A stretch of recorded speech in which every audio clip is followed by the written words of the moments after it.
All right, here we go. This is Flip Lesson 89 for the 6th grade, and today we're going to have a little fun with some math and really dive into a little bit really thinking math and start working with estimating square roots. As you look at the problem on the board, you see the number 400. And 400, I want you to find the square root of 400. Now this is not a square root you probably have memorized, so you want to go through a mental process, and that's really what we want to talk about today, is that mental process to figuring out square roots. All right? And so to do this, we're going to start thinking about numbers that we do realize. All right? If I said 10 times 10, you would say, well, that equals 100.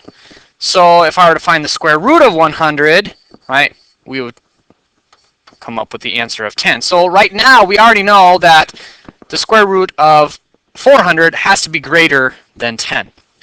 The other thing we can think about is, okay, what if I did 100 times 100? Whoops, I'm drawing the answer out. 100 times 100 is going to get you an answer of 10,000. So if I were to take the square root of 10,000, I would say, well, that answer is 100. So I know that my answer is going to be somewhere between 10 and 100. Well, that's pretty broad right there. All right, well, let's think about what else you know and realize. I know you can solve this one, square root of 4. Square root of 4 is 2, because 2 times 2 equals 4. So how about we go through the mental process and we'll take this idea right here and combine it with this idea here, and let's try the number 20. Is 20 times 20, is that going to be equal to 400? And so 20 would be the square root of 400.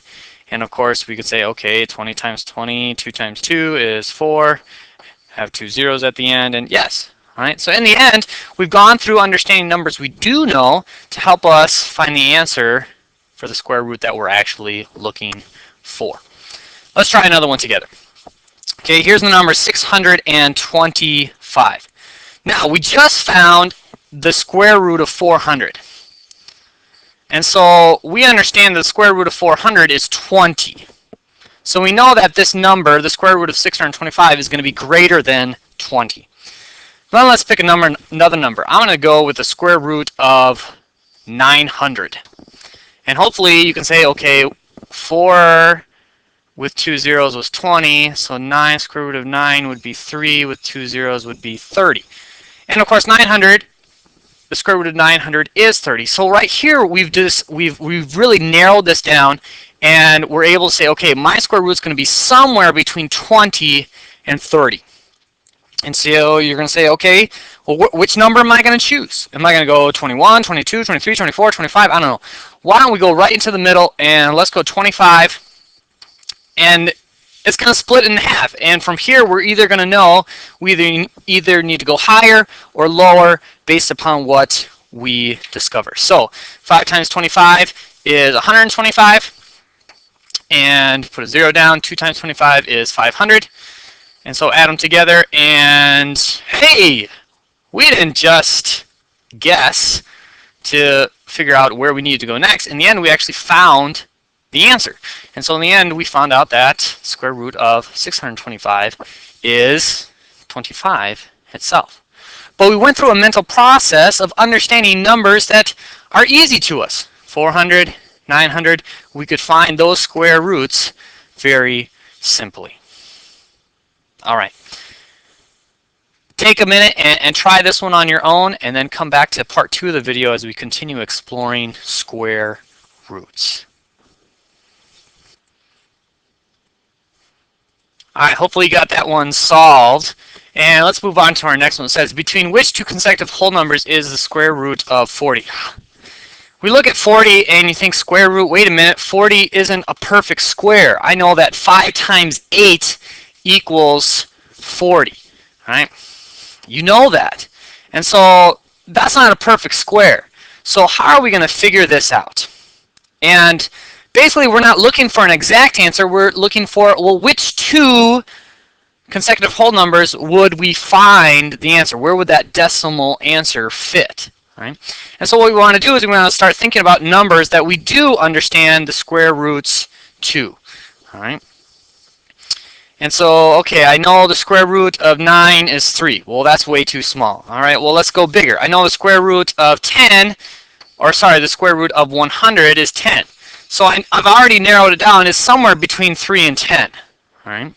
Now, these numbers right here kind of give us clues of possibly where it could be between also, right? 5 times 5 is 25. So that's the square root of 25. And 8 times 8 is 64. And now we've narrowed it down some more. But are we as narrow as we need to be? All right.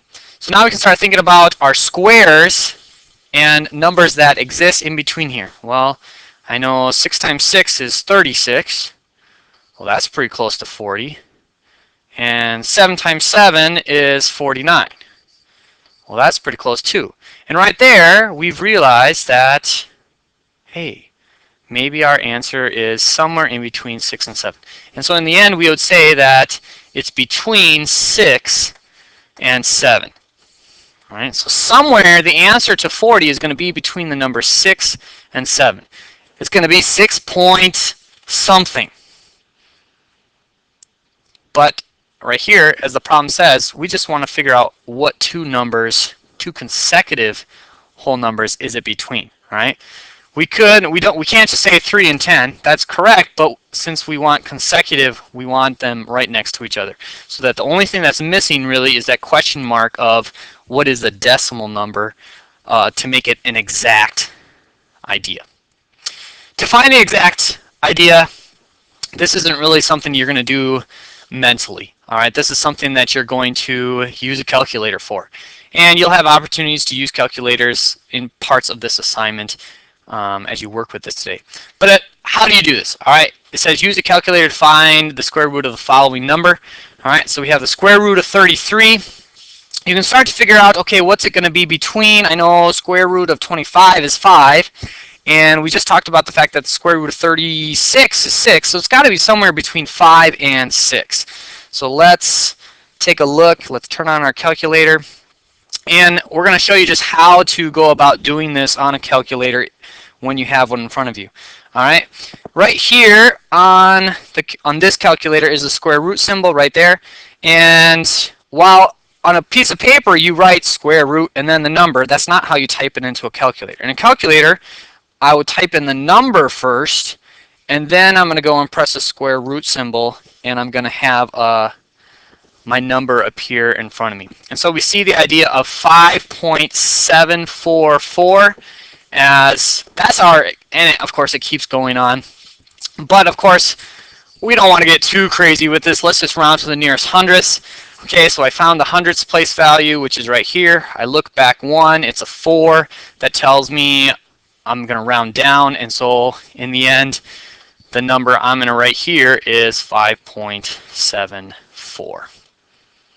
And so you have that idea.